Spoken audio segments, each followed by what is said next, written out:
Hello. Para po sa ating pagpapatuloy, sa ating pong pagsamba sa ito, tayo po ay patuloy na mag-awitan. Atin pong awitin ang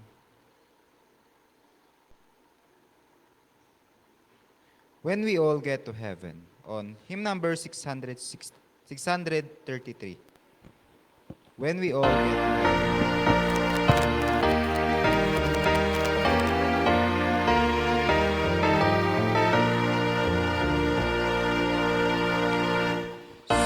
The one whose love of Jesus, sing His mercy and His grace. The conscious bright and blessed, He'll prepare for us a place. When we all get to heaven, what a day of rejoicing that will be. When we all see Jesus, we'll sing and shout the victory. We walk up every pathway, clouds will overspread the sky. The traveling days are over, now I shall another sun. When we all get to heaven, what a day of rejoicing that will be. When we all see Jesus, we'll sing and shout the victory. Trust and be true and faithful, trusting, serving every day. Just one glimpse of Him in glory, while the thoughts of life remain. When we all get to heaven, what a day of rejoicing that will be. When we all see Jesus, we'll sing and shout the victory. Born to the prize before us, sown His beauty well behold. Soon the pearly gates will open, we shall fill the streets of gold. When we all get to heaven, what a day of rejoicing that will be. When we all see Jesus, we'll sing and shout the victory.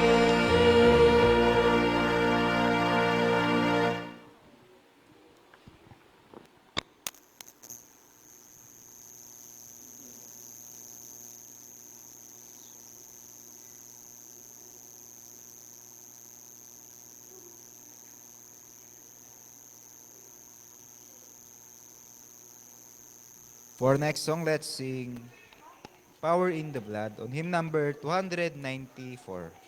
Power in the Blood.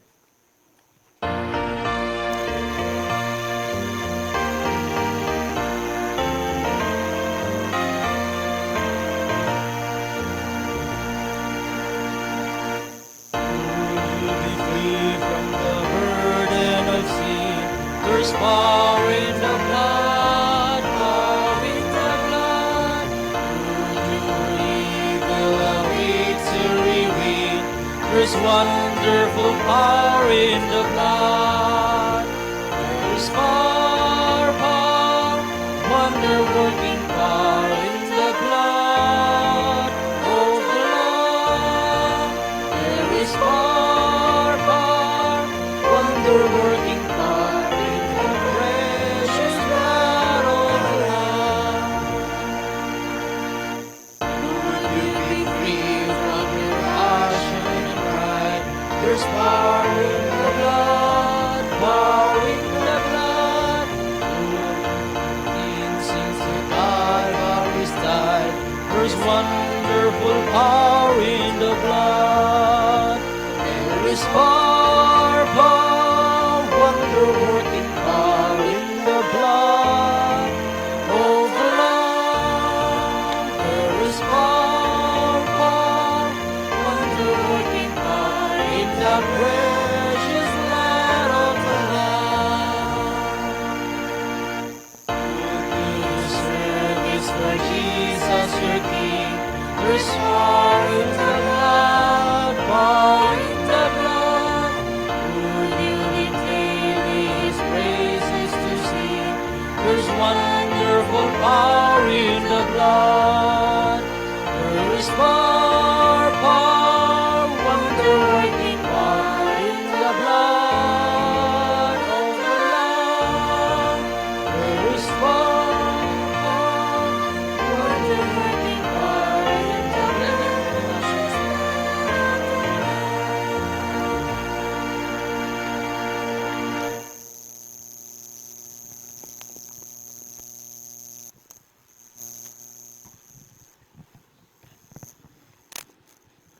Sa muli, magandang umaga po at happy Sabbath sa sa ating lahat mga kapatid. Happy Sabbath po. Purihin ang Panginoon na tayo ay narito ngayon, patuloy na lilingkod upang paglingkuran tayo ng ating Diyos sa Kaniyang mga salita na ating pakinggan ngayong umaga. Ininyahan ko ang lahat ng mga kapatid na tayo po ay dito sa loob upang ating namnamin at pakinggan ang Kaniyang mga salita. Ang ating mga anak ay ating i-safety. Huwag nating papuntahin sa labas-pasok at magtakbo-takbo. Kailangan natin ating itabi ang ating mga anak. At ganoon pa man ang ating mga kabataan at mga matatanda na isang tabi natin ang ating cellphone upang hindi tayo madisturbo sa pagpakinig ng salita ng Panginoon. Kung meron tayong mga emergency man nga ating inaantay nga tawag, pwede natin nga i-silent mode or kung wala naman, patayin na natin ang ating cellphone. Okay lang mga kapatid? Patayin natin, i-off natin ang ating cellphone.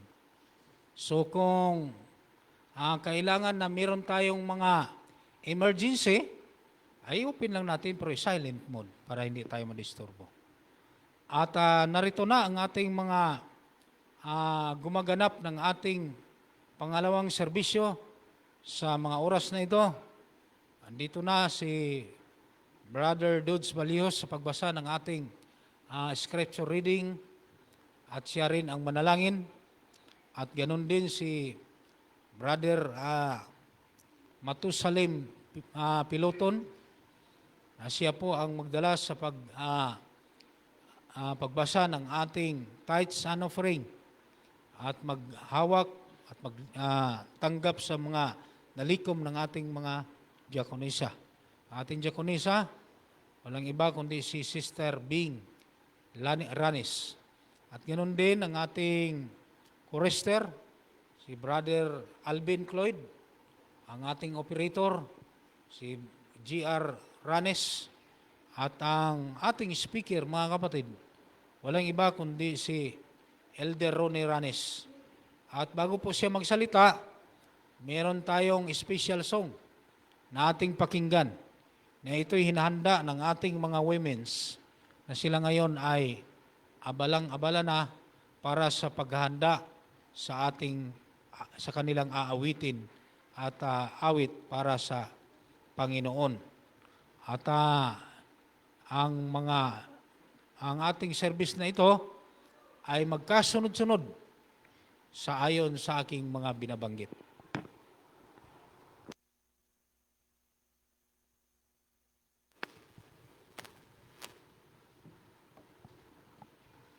The Lord is in His holy temple. Tayo pong lahat ay lumuhod habang umakyat po ang ating mga participants.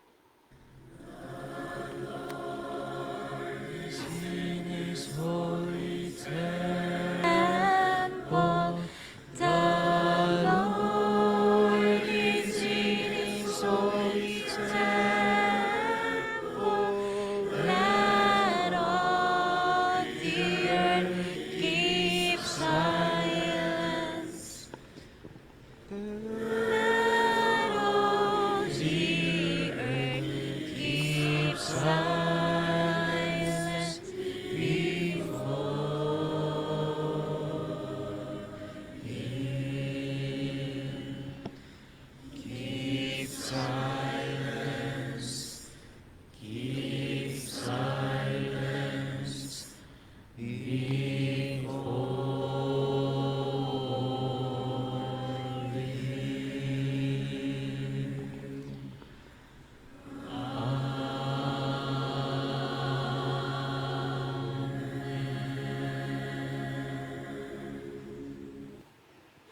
We love the Sabbath, Lord.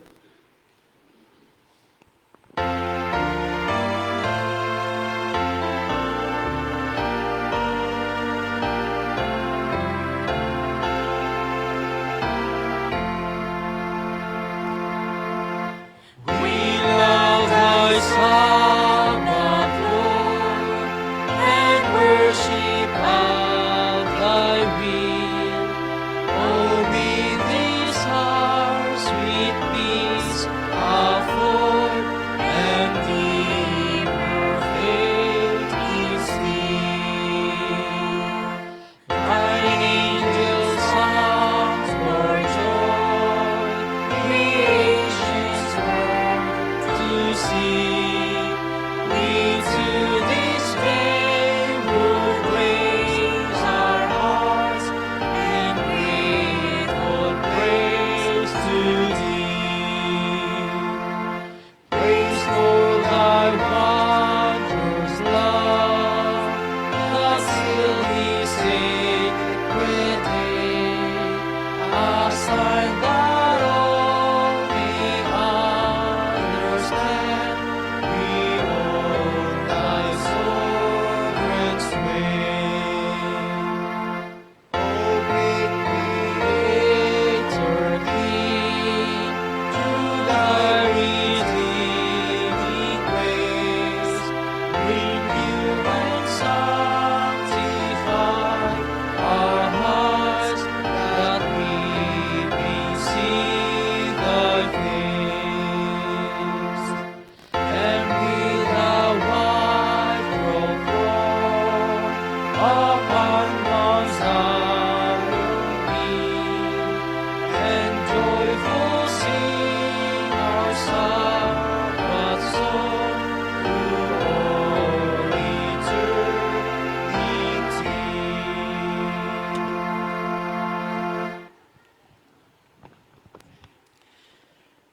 Dakila at mapagpala ng Diyos, narito ang inyong bayan, nakatayo na nagpapasalamat na sa mga oras na ito, Panginoon, inyo kaming pagpalain at buhusan ng inyong banal na Espiritu ang bawat isa sa amin o pantanggapin namin ang pag-unawa sa inyo pong mga salita.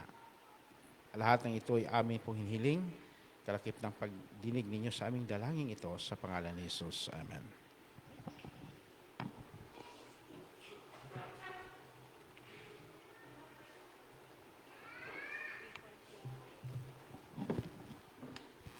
Bago po natin likumin ang ating mga isampung bahagi at mahandog, ay aking pong babasahin sa inyo ang talata na matatagpuan sa 2 Corinto chapter 9 verse 7.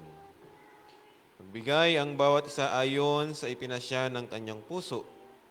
Huwag mabigat sa loob o dahil sa ikailangan, sapagkat iniibig ng Diyos ang nagbibigay ng masaya. Ating pong likumin ang ating isampung bahagi at mahandog.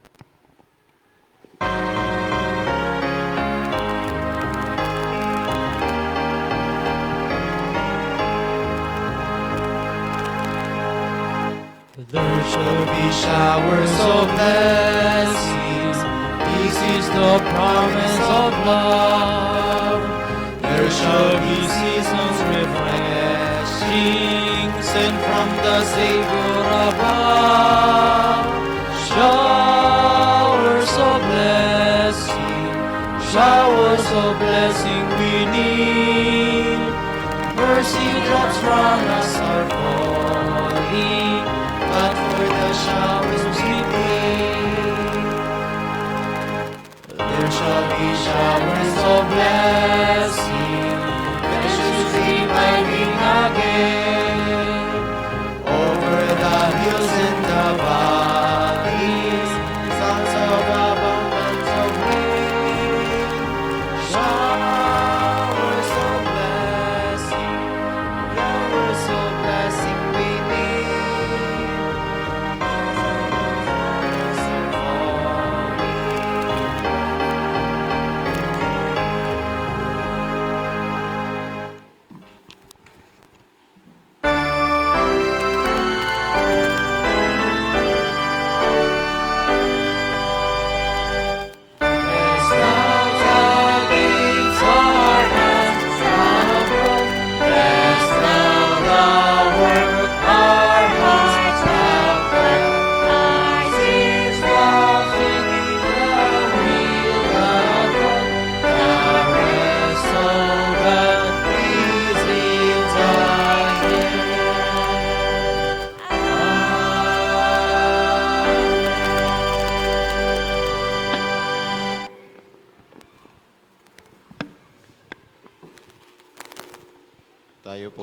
po sa panalangin. O manaming banal na makapangyarihan sa lahat ng tahanan na nasa mga langit, narito pong muli ngayon ang aming mga isampung bahagi at mga handog. Nawa po, Panginoon, ito po ay inyong basbasan. Ito po ay bilang aming pagpapasalamat na kami inyong ginabayan, inalalayan, at hindi pinagkulang sa buong sanlinggo. Na kaya po namin itong muling ibinabalik sa iyo dyan sa kaitaasan. Nawa po ito, Panginoon, ay makarating sa mga bawat tao na nangangailangan ng iyong ebanghelyo at marinig nila ang magandang pabalita at maramdaman ang iyong wagas na pag-ibig at makita nila ang iyong kadakilaan na mayroon palang isang Diyos na makapangyarihan sa lahat na siyang nagmamahal sa kanyang mga anak. Muli po, Panginoon, ito'y aming lubos na ipinagpapasalamat at nawa kami ay tulungan sa susunod pa ng mga linggo. Ito po ang dalangin sa mga Jesus. Amen.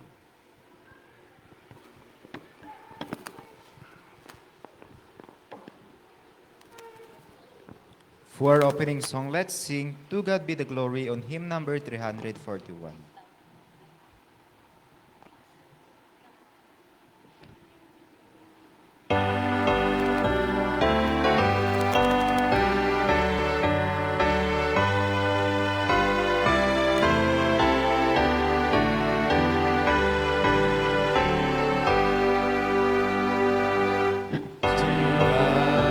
Be the glory, great things hath done.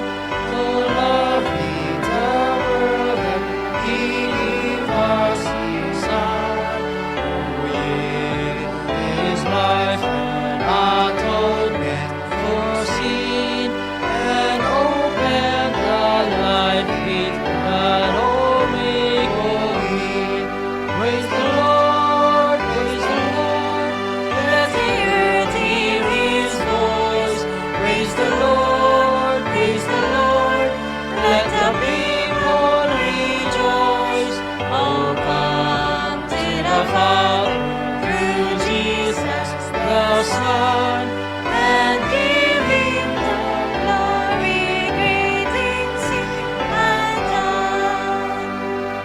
Oh, perfect redemption, the purchase of blood, to every believer the promise of God. The vilest Blessed offender who truly believes that moment from Jesus our pardon receive. Praise the Lord, praise the Lord. hear His voice. Praise the Lord, praise the Lord. Let the people rejoice. To the Father, through Jesus the Son, and give Him the glory. Great things He hath done. Great things He hath taught us. Great things He hath done. Great our rejoicing through Jesus the Son. But nearer and higher and greater will be our wonder, our transport, and Jesus we see. Praise the Lord, praise the Lord. Let the earth hear His voice. Praise the Lord, praise the Lord. Let the people rejoice. Oh, come to the Father through Jesus the Son, and give Him the glory. Great things He hath done.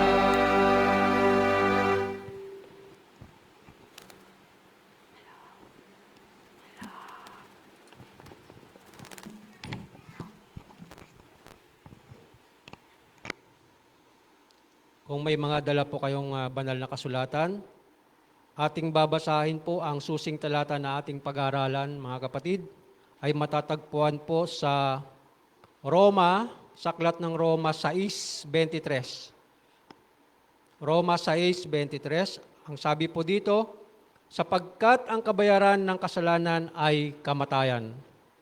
Ngunit ang kaloob ng Diyos na walang bayad ay buhay na walang hanggan. Kay Kristo Jesus na Panginoon natin, tayo po ay magalang na lumuhod para sa ating panalangin.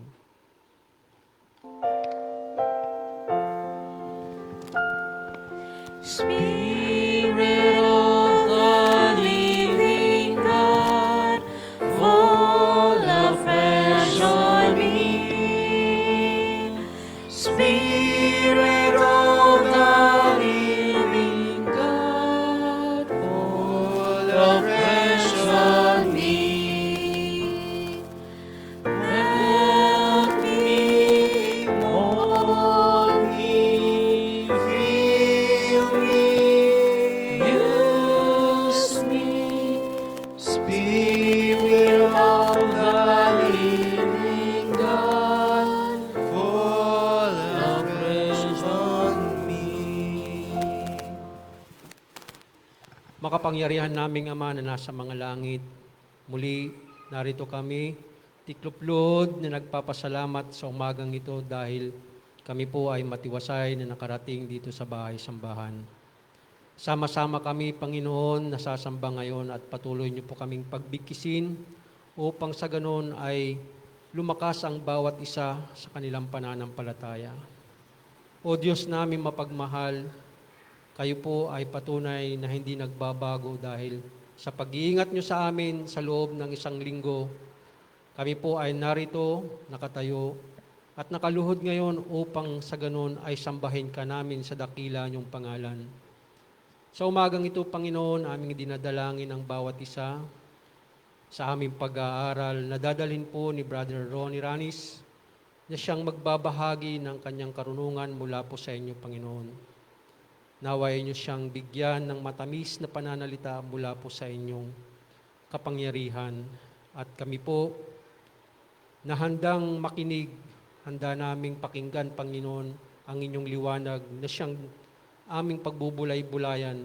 Kami po ay inyong tulungan upang maunawaan po namin ito na sa bawat sandali ng aming buhay, ito ay aming kailangan, isang ginintuang pag-aaral na dapat namin ibahagi rin po sa aming kapwa.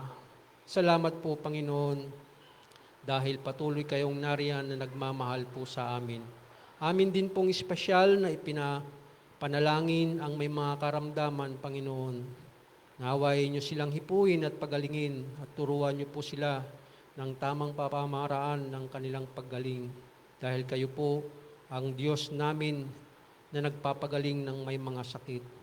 At salamat po, Diyos, sa biyaya na patuloy niyong ibinubuhos sa bawat isa sa amin.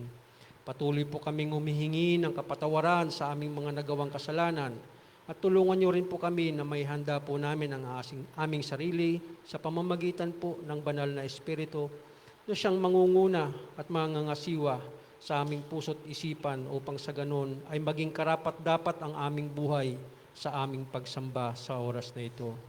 Muli, aming tinataas yung dakilang pangalan, Panginoon, at kami po ay nagpapasalamat sa pangalan ng aming Panginoong Jesus na aming tagapagligtas. Amen.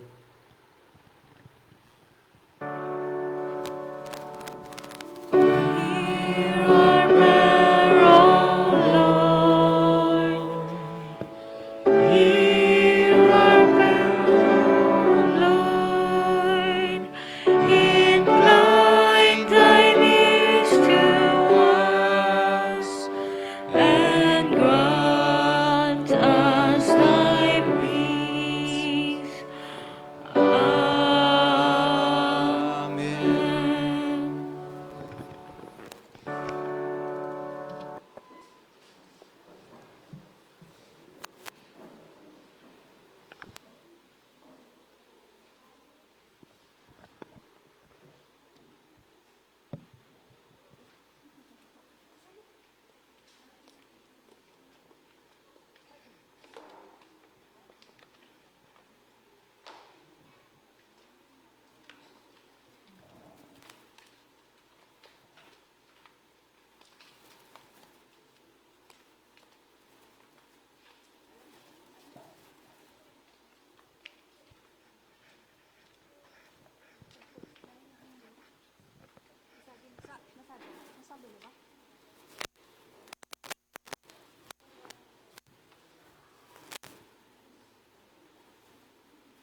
Muli ay happy Sabat po sa inyong lahat mga kapatid.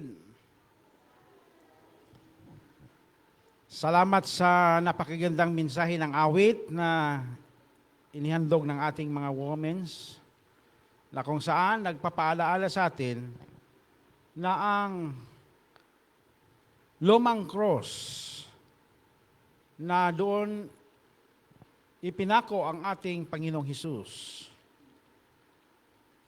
nagsimbolo sa kanyang paghihirap at pagdurusa upang tayo ay kanyang matubos. Amen? Napakaganda sa mensahe ng awit mga kapatid na tayo ay tinubos ng Diyos sa ating wala ng pag-asa. Ang sangkatauhan ay nahulog sa pagkakasala. Kaya hindi ko man inaasahan na ang awit na napili ng ating mga womens ay nagiging katugma sa mensahe na aking inihanda sa tanghaling ito. Ang ating pong oras ay alas 11 Gs. So mga kapatid, medyo matagal-tagal na rin ako na hindi nakapagsalita tulad ng ganitong panahon ng ikalawang serbisyo. Ay naalala ko ay nakapagsalita ba ko ay sa buwan pa ng Marso. Kasi sa buwang Abril ay wala na. So, buwan yon ng Elders Crusade. No? So, nasa last week pa ako ng March. At hanggang ngayon. Kaya ako in-invite ko si Pastor Bal sapagkat isa yan sa napag-usapan na kung mag-message sa mga oras na ito, kung hindi siya, ay si Pastor, yung ating mission, President, Pastor Barrientos. Pero nung akin siyang tinatawagan ay hindi siya makontak at siya ay medyo may kabisihan din sapagkat naka-schedule na ang kanyang mga buong Sabat sa buong isang taon.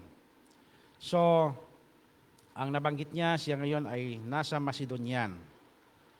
So, ngayong umaga o tanghali, mga kapatid, ako ang inyo pong nakikita sapagkat ito ang panahon siguro na inilaan ng Diyos para ako ay makakausap ko kayo. At ako ang magdala sa mensahe na nais ng Diyos na ito ay makarating sa bawat isa sa atin.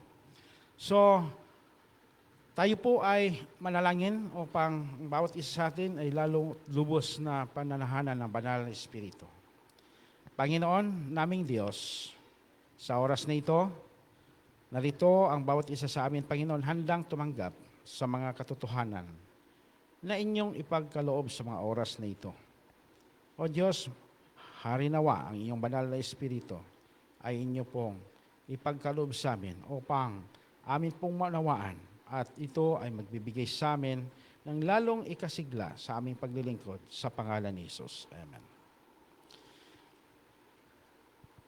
Pag-aralan natin mga kapatid, balikan natin ang mga karanasan sa buhay ng mga tao na sa lumang tipan, maging sa bagong tipan.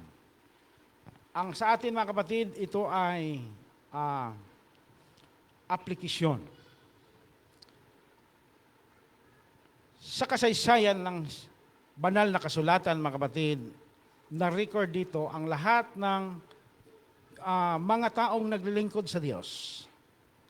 At pinahintulot ng Diyos na makita ang kanilang buhay na maging gayon ayon sa kanilang pagpili na sila ay gaganap sa papel at tungkulin na kanilang gagampanan sa kapanahunan ng kanilang buhay. Mga kapatid, mayroon po tayong mga apat na spito ng atin pong pag-aaral na kung saan hindi tayo lalabas doon. Sa kalagayan ng mga mananampalataya. Una,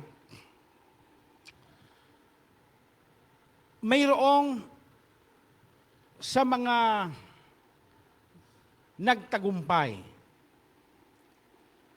at sa mga nanagumpay at sa mga hindi nagtatagumpay. Ang talata na akin pong dadalhin sa inyo ay matatagpuan sa binabasa ng ating kapatid, Brother Dodds, sa Roma 6. Ang talata ay 23. Ito ang pagkasabi, sapagkat kamatayan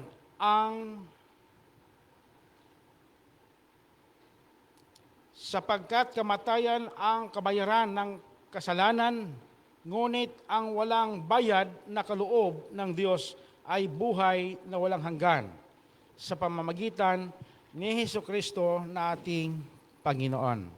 Okay, maliwanag na ang kabayaran ng kasalanan ay kamatayan. Ano? Kung ating titignan ang Roma 3, ang talata ay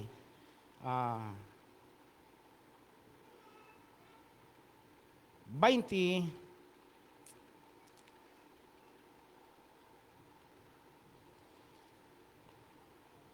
Okay, Roma 3, talata ay 23. Sapagkat ang lahat ay nagkasala at walang sinumang nakaabot sa kaluwalhatian ng Diyos. Ngunit sa kanyang kagandahang loob na walang bayad, niyang ibinigay sila ay itinuturing na matuwid sa pamamagitan ni Kristo Jesus na siyang nagpapalaya sa kanila. Kaya yung mensahe ng awit, mga kapatid, ay napaka-memorable sa lahat ng mga tumanggap sa ating Panginoong Hesus. Na tayo ay niligtas ng Diyos sa pagkakasala na ating nagawa sa lahat ng ating buhay na tayo ay lumayo o himiwalay sa Diyos. Ngayon, ang mga tao na nagtagumpay, lahat dito sinasabi na walang umabot. Ang lahat ay nagkasala. Walang nakaabot sa kaluwalhatian ng Diyos. Ngunit, mayroong ibinigay ang Ama na ipinagkaloob ang kanyang bugtong na anak upang ang lahat ay maipapanumbalik sa kaluwalhatian ng ating Panginoon. May natandaan ba kayo sa banal na kasulatan na taong hindi nagkakasala? Meron? Alam kong sasagutin ninyo, hindi meron. Huwag na nating alamin kung ano ang kanilang kasalanan. Sapagkat sinabi ng banal na kasulatan na ang lahat ay nagkasala. Batid ay nagkakasala. Ngunit, mas maganda siguro na hindi na natin balik-balikan anumang pagkakasala sa taong binago na ng Diyos. Dahil kung ito'y iyo pang busisiin, hindi ka aabot sa kaluwalhatian ng Diyos sapagkat laging nasa sariwa ang pagkakasala. Ngunit sa banal na kasulatan ay mayroong mga nakatala na mga lingkod ng Panginoon na hindi nagkakasala. Sino? Okay, alam ko na pwede ninyong sabihin na si Job ay hindi nagkakasala hanggang sa natatapos ang napakalaking dilubyo na kanyang dinanas. Na kaunti, wala siyang sinumbat sa Diyos. Diba? Isa na yon sa napakagandang halimbawa na ibinigay ng Diyos sa kapanahunan upang ating magiging larawan na makikita natin na mayroon palang mga taong nagtatagumpay na hindi nagkakasala. Pangalawa, mayroon kayong nakikita sa Biblia na mga taong nagkakasala at muling nakapagpanumbalik at sila'y binawian ng buhay na sila'y nasa Diyos? Alam kong pwede rin yung sabihin meron. At ang mga taong ito ay napakaswail sa harapan ng Diyos. Maaring siya pa ay nagpakilalang siya ay isa sa mga Diyos. Pero siya ay nagbalik loob at alam natin kung ano ang kalupitan ng kanyang buhay. Kaya siya ay tinaguriang ulo or gold Babylon, si Haring Nabukadnezar. Ano ang kanyang kasaysayan, mga kapatid? Kung ating himay-himayin ang kasaysayan ng haring ito, ay sapat na, mga kapatid, na ang ating mga rason at mga dahilan ng ating buhay sa pagkakasala ay hindi valid. Sapagkat mayroon pang nauna sa atin na mas napakatalamak ang kanyang buhay at sinamba pa siya sa lahat ng tao. Tayo ba ay sinamba rin ng tao? Baka hindi pa yan ang nangyayari sa atin. Pero si Haring Nabukadnezar, mga kapatid, ay kinikilala sa buong kapanahunan na siya ay umiiral. At anong nangyayari, mga kapatid? Si Haring Nabukadnezar ay muling nakapagpapanumbalik sa Diyos. At nabawian siya ng kanyang buhay na si ang haring ito ay, sabi sa writings ni Mrs. White, isa siya sa mga tatanggap sa atin. Isa siya sa mga kakamay sa atin sa langit. Purihin ang Diyos, mga kapatid, sapagkat tunay ang Panginoon na hindi kumikilala o tumitingin sa tao sa kanyang panlabas na anyo. Ang Diyos ay tumitingin sa puso ng tao. Mga kapatid, si Haring Nabukadnezar ay nanagumpay sa kasalanan. Mayroon ba kayo nakikilala sa Biblia na mga tao na talagang sila'y lingkod ng Diyos at tuluyang sila'y binawian ng buhay, umabot sa kanila ang kamatayan at siya'y hindi nakapagpanumbalik? Ha? Sino kaya ang nasa inyong isipan? Alam kong marami tayong kilala sa mga taong ito at pwede nating i-refer ang taong ito, si Haring Ezekias, na pinagkalooban siya ng pagkakataon na gumaling sa kanyang karamdaman at nang siya'y gumaling sa karamdaman at ang taong ito, mga kapatid, ay kinikilala ng Diyos na kanyang lingkod at nang siya'y napagbigyan, nung siya'y nagiging maluwalhati ang kanyang pagdala sa kanyang kaharian, ay umabot sa punto na siya'y nagiging rebellion sa harapan ng Diyos. Hindi siya nakaabot. Alam kong pwede din niyong sabihin na si Judas, na kung saan si Judas ay isa pa sa 12 ka mga disipulo ng ating Panginoon. Kung bakit na yung 12 disipulo, mayroong isa na nagiging nagdaan sa kanyang kapahamakan. Hindi yun kagustuhan ni Judas, mga kapatid. Wala yun sa plano niya, sapagkat maging si Judas ay nagsasabi dito sa kanyang sulat sa Judas na agawin ninyo sila sa apoy. Ha?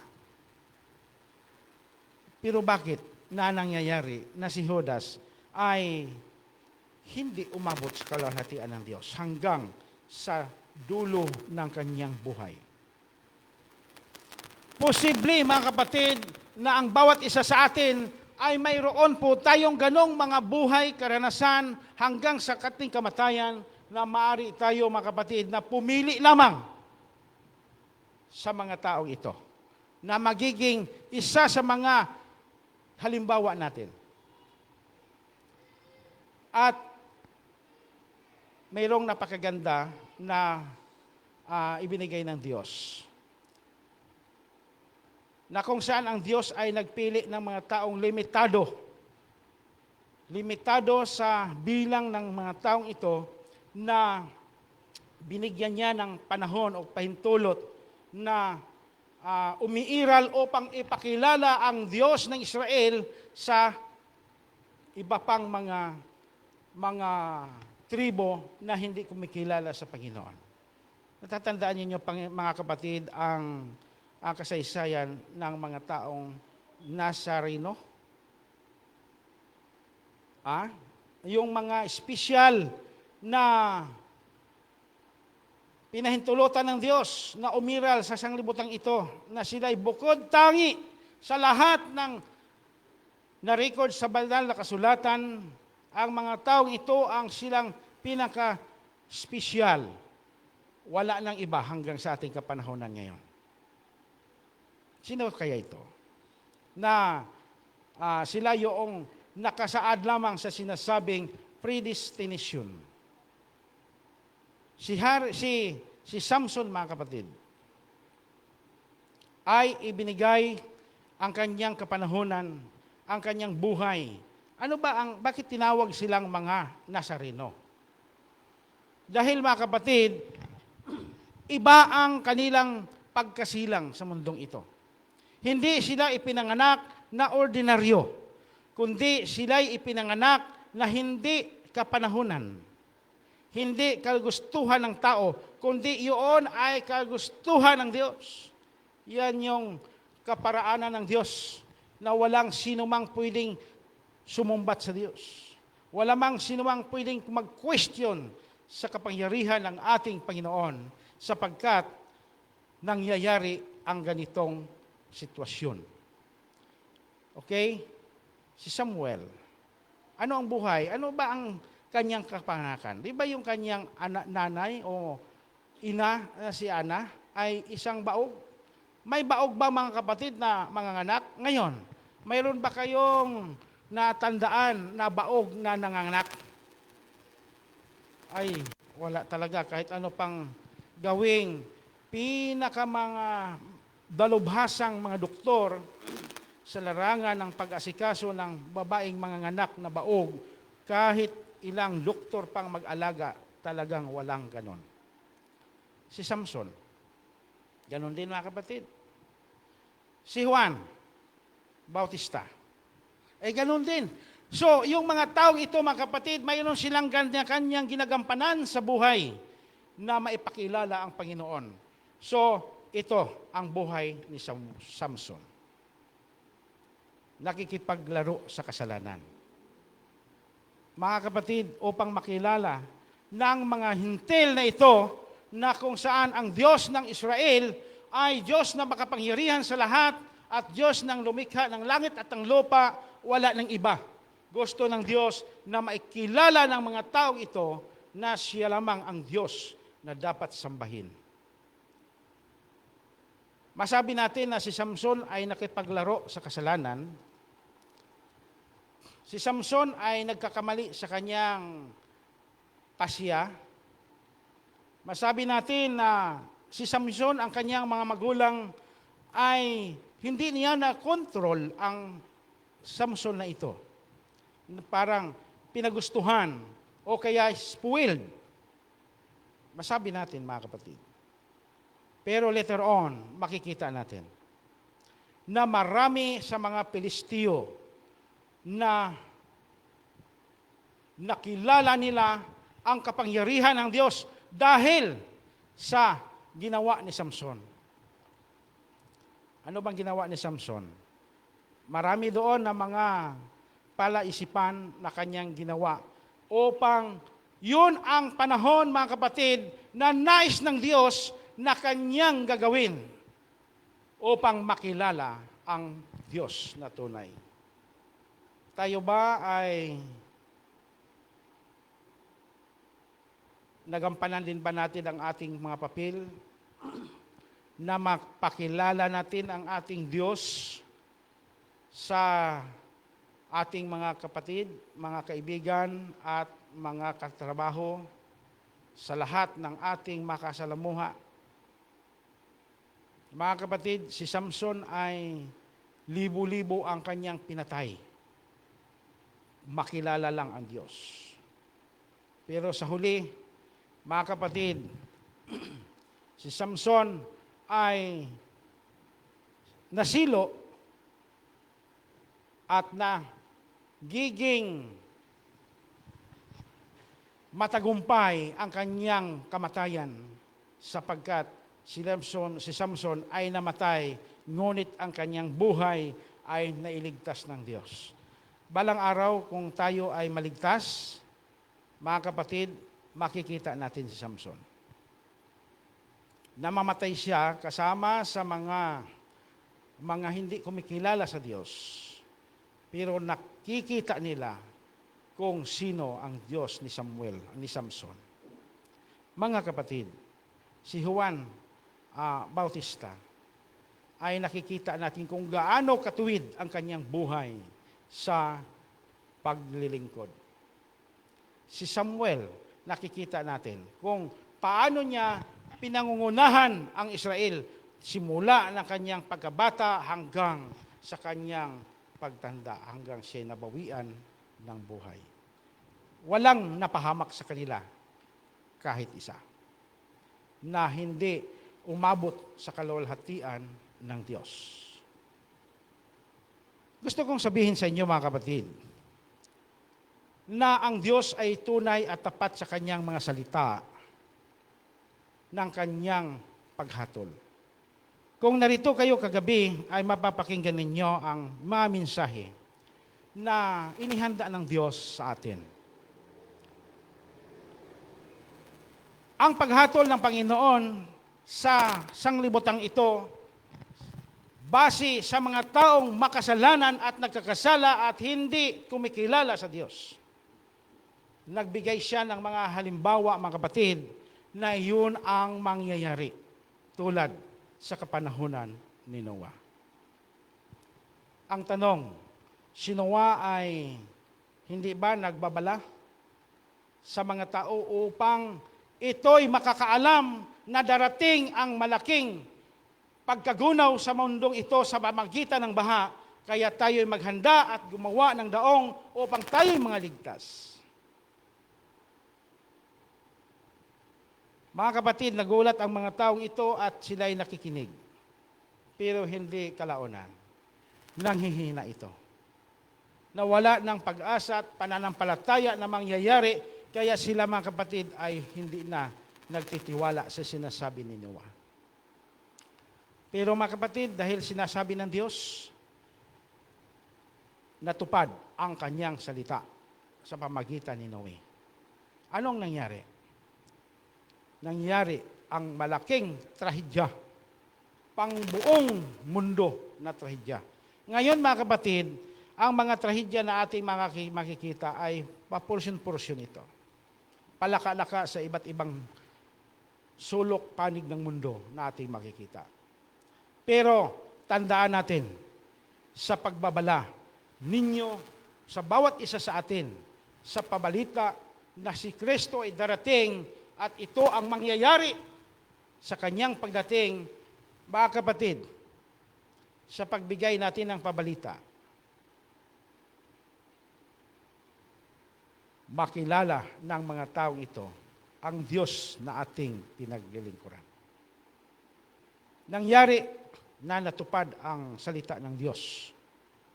At ito, mga kapatid, ay naranasan ng lahat ng may buhay sa lupa. Namamatay ang marami. Kumusta sa mga lingkod ng Diyos na naniniwala sa kanyang salita? Mga kapatid, nakakalungkot yung isipin natin. Napakarami ang nakikita nating sumampalataya sa Diyos. Pero bakit na 8 lang ang naligtas? Hindi pa ito, mga kapatid, nagtatapos. Mayroong kasunod na mga trahedya na nangyayari na ito ay hindi meteor. Dahil ito ang kalooban ng Diyos sa panahon ni Lot. Mga kapatid, kung ating baybayin ang kwento sa pagtawaran ni Abraham sa Panginoon, na kung mayroong 50, inyo bang hatulan ang Sodoma at Gomora? Hindi sagot ng Panginoon kay Abraham. Dahil sa 10. Kung mayroong 40, inyo bang hatulan ang Sodoma at Gomora? Hindi, dahil sa 40. Sa 30 hanggang sa 20, mga kapatid, umabot sila hanggang sa 10. At nangyayari, mga kapatid, na itong si Lot ay nasa Sodoma at Gomora, ay binigyan ng Diyos ng konting oras upang ipabatid, upang maligtas, maging ang kanyang loob ng kanyang sambahayan na nag-aasawa na rin na kanyang mga anak. Ang Diyos ay wala nang pakialam sa iba pang mga tao, mga kapatid, sapagkat talastas ng Diyos na ang kanilang kasalanan ay sukdulan at umabot na hanggang langit. Alang-alang na lang sa kanyang lingkod na si Abraham at naroon ang kanyang pamangkin na si Lot at sa katuwiran ni Lot, alang-alang na lang sa kanya kahit ang kanyang mga anak ay nababahiran ng kasalanan, na impluensyahan ng kasalanan, ay pinagbigyan pa rin ng Diyos ng konting panahon upang sila'y mababalahan. Kumusta? Sa madaling araw, si Lot ay lumabas mula sa kanyang tahanan at kanyang pinuntahan ang isa-isa sa mga tahanan ng kanyang mga anak. Pero mga kapatid, nabigo si Lot sapagkat ito ay hindi dininig ng kanyang mga anak. Mga kapatid, dali-dali na hinawakan ng anghel ang mga kamay sa ni Lot, ang kanyang asawa at ang kanyang 2 mga anak na babae, at sila'y inilabas ng madalian sa bayan upang sila'y hindi madamay ayon sa record dito. Mga kapatid, nakaiwas ba si Lot? Nakaiwas. Pero yung nais ng Diyos na ililigtas, mayroon pa talagang na iwan sa daan. Baka ikaw ay madamay, ang sabi ng anghel doon kay Lot. Magmadali ka, Lot, sa pagbabala sa inyong mga anak, baka ikaw ay madadamay. Mga kapatid, maaari po tayong madadamay kung tayo ay hindi dumidinig sa munting tinig ng banal na Espiritu na mangungusap sa atin. Matagal na tayong pinagtitiisan ng Diyos, mga kapatid. At hindi siya nagsasawa sa kanyang pagpapatawad sa atin. Sapagkat ang pag-ibig ng Diyos sa atin ay napakadakila,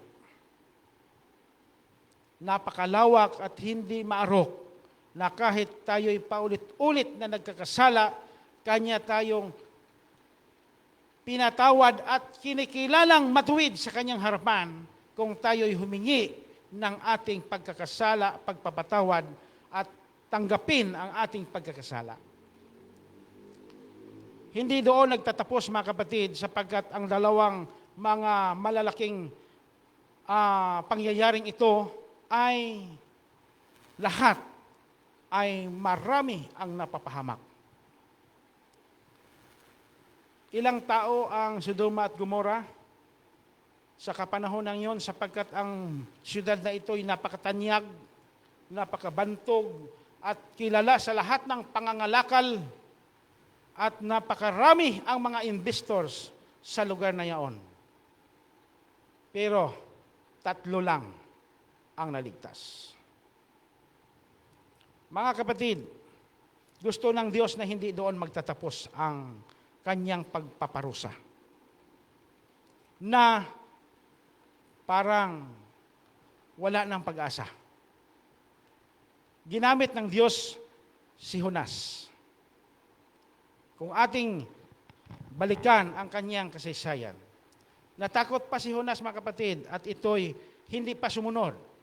At sumunod gumawa siya ng paraan na makaiwas doon sa utos ng Diyos. At si Jonas, mga kapatid, ay nakita ng Panginoon na siya'y natakot. Gusto talaga ng Panginoon na siya'y ibabalik. Kaya yung kaparaanan ay kaparaanan ng Diyos. Na si Jonas ay itapon sa dagat at lalulukin siya ng malaking isda upang siya'y dalhin doon sa lugar na nais ng Diyos, na ang bayang ito ay magiging halimbawa sa ating panahon ngayon na tayo ay pwede palang magsisisi at hindi tayo tatanggap ng kanyang mga hatol. Kumusta ang Ninibe, mga kapatid, nang si Jonas ay naroon? Ang sigaw ni Jonas ay 40 araw mula ngayon, ang lugar na ito ay tutupukin ng apoy. Ito'y paparusa, hahatulan ng Diyos. Kaya kayo'y magsisisi. Sumagot ang mula sa pinakabata hanggang sa hari ng Ninibe ng pagsisisi. Mga kapatid, napakaganda talaga ang habag ng Panginoon sa atin. Na kung saan itong Ninibe ay hindi dumating sa kanila ang pagkapahamak. Pinatawad sila ng Panginoon. Ang lahat ng mga tao sa lugar ng Ninibe ay pinatawad ng Panginoon, mga kapatid. Sila'y kinikilala ng Panginoon na mga matuwid at sila'y hindi nadanasan nila ang parusa ng Diyos.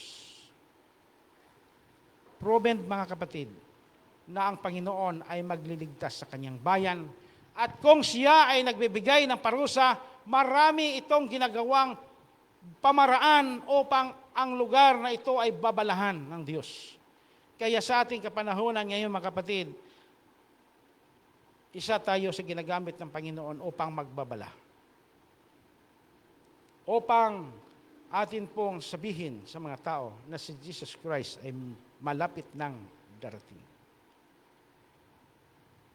Alam nyo, sa mga taong makasalanan, ay wala na silang kinikilalang mga consequences sa buhay. Ano ba itong consequence, mga kapatid? Resulta? Or ito yung parang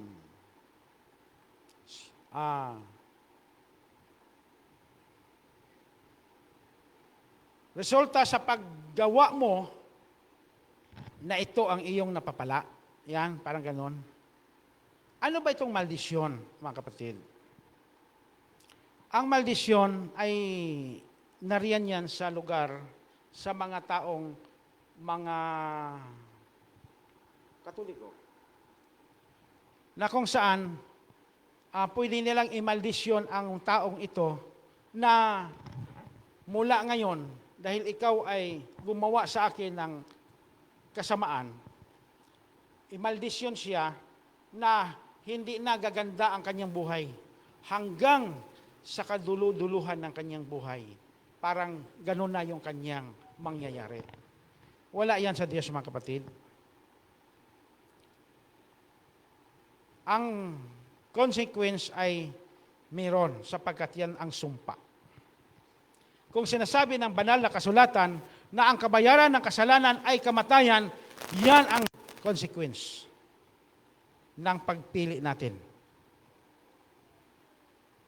Kung ating nakikita, mga kapatid, sa bayang Israel, na sila ay nanggagaling sa Ehipto at pinalabas ng Diyos, ang lahat ng mga nanggagaling sa Ehipto ay hindi, ang mga magulang na ito ay hindi umabot sa lupang pangako. Mga kapatid, anong dahilan? Yun ang resulta ng kanilang pagiging bagot-butan. Pagiging pagpili na hindi nila sundin ang instruksyon ng Diyos sa pamagitan ni Moses.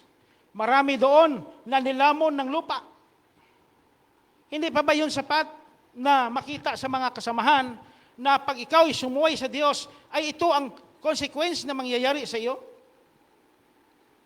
Mga kapatid, kung tayo siguro ay naroon, makikita natin doon kung sino kaya sa atin ang dadalhin na katulad ni Caleb at ni... Sino yung kasama ni Caleb? Na Josue, na nakaabot, nakarating sa lupang pangako. At sino yung mga taong hanggang doon lang na sila'y pinarusahan ng Diyos at hindi sila umabot sa lupang pangako. Mga kapatid, sapat na ang Biblia ay nagsalita sa katotohanan na ang Diyos, pag siyang nagsalita, ito'y matutupad. Kumusta sa atin mga kapatid? Itong ating kapanahonan ngayon. Ang ating kapanahonan ngayon ay ito yung pinaguriang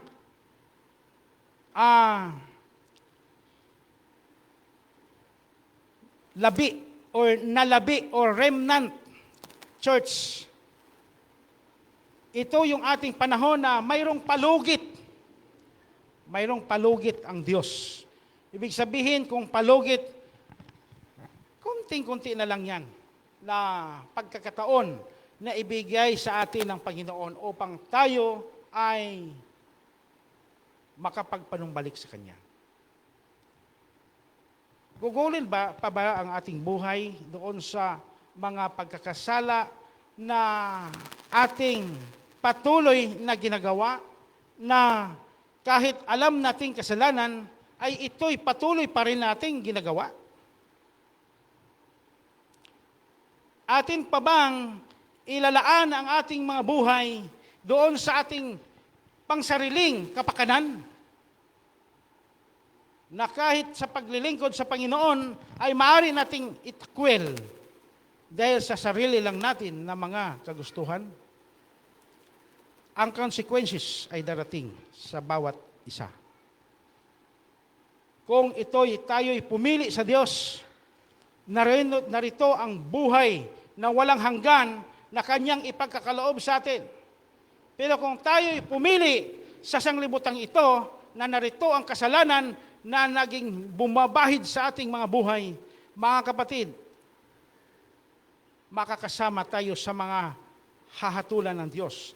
Yan ang sinasabing naging consequences. Resulta ng pagsuway nila sa Diyos. Hindi na magtatagal, mga kapatid. Sa pangyayari na nangyayari ngayon, paikot sa buong sanglibutan, at alam ko na walang sinuman sa atin na hindi nakakaalam sapagkat ito'y nangyayari ang pagkasunod-sunod na mga sinulat ni Propetang Ellen G. White. Nakatupad na, mga kapatid. Ngunit, ang mga tao ay nagiging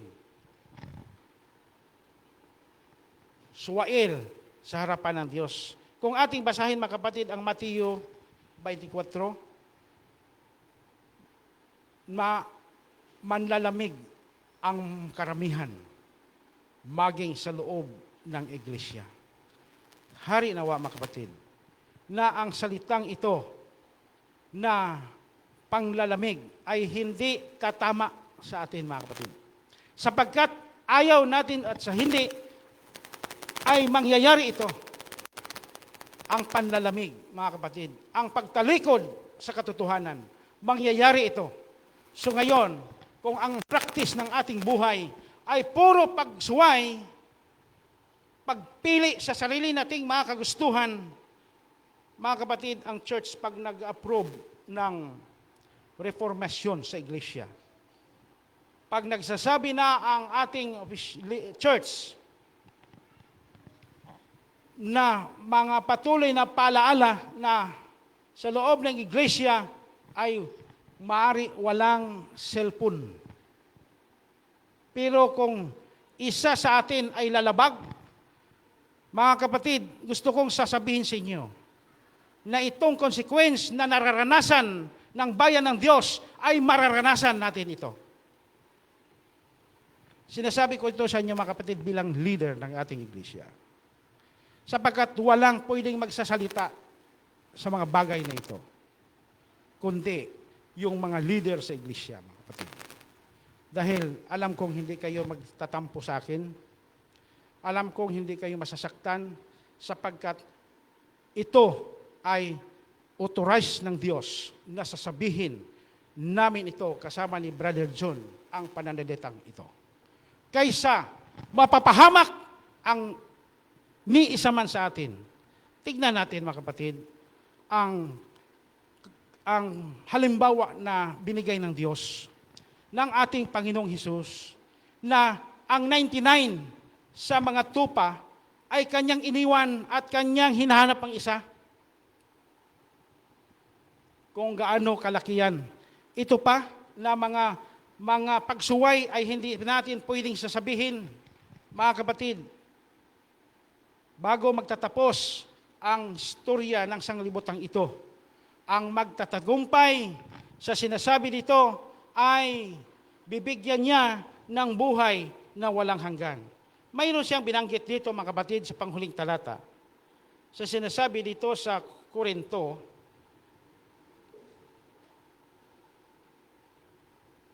sinasabi dito sa 2 Korinto 5, ang talata ay 17.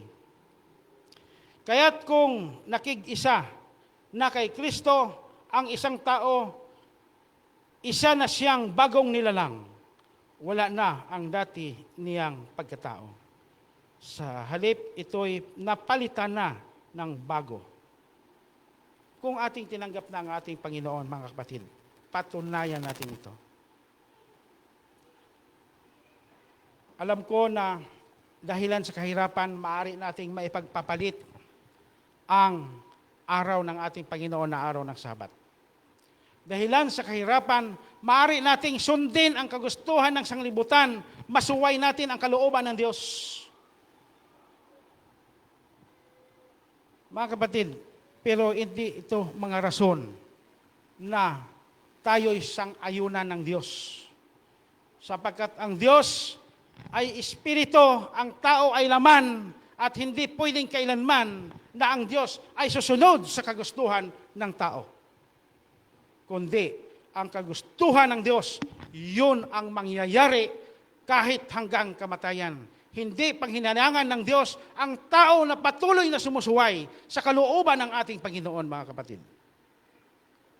Mayroong timetable ito na inihanda ng Diyos. Kaya, ang panawagan ng Panginoon na kayo ngayon na ang araw ng kaligtasan. Kung ngayon ang araw ng kaligtasan, ay dapat po tayong maghanda. Dapat natin itong pagbulay-bulayin na ang Diyos ay darating sa kanyang pagdating. Ako ba kaya ay makasama sa langit na bayan na inihanda ng Diyos sa bawat isa sa atin? Ngayong tanghali, mga kapatid, ito po ang aking mensahe. Pagpalain tayo ng Diyos. Anumang mga nabibitawan ng aking mga dila, mga kapatid, ito po'y tanggapin natin ng pagpapala. Ang sabi ni Josue, ako at ang aking sambahayan ay maglilingkod sa Diyos. I will serve the Lord. Magandang tanghali sa inyong lahat. Happy Sabbath.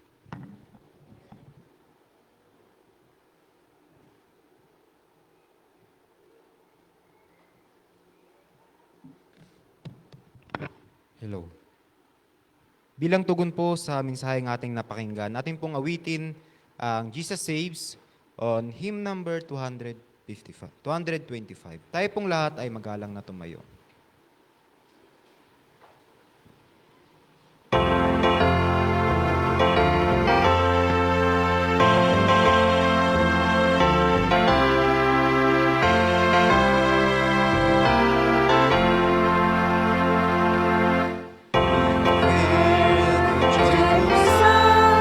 Jesus,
Salamat ng marami, Panginoon, sa inyo pong pagliligtas sa inyong bayan.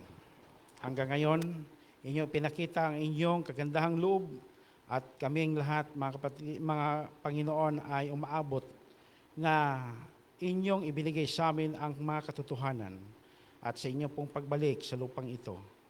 Ang inyo pong anak na inyo pong pinili, nawa kami ay makasama dito at kami ay aabot hanggang sa inyong kaluwalhatian sa langit na bayan na inyong inhanda sa inyong mga anak. Ito pong aking dalangin sa pangalan ni Jesus. Amen. Soon Jesus will return.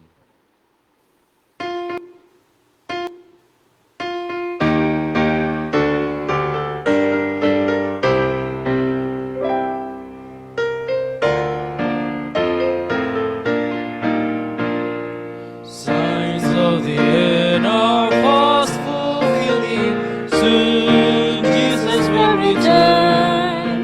He will bring to an end all sin and take His children home. Are you gladly telling others Jesus loves, Jesus saves? Are you living by God's word and by His power?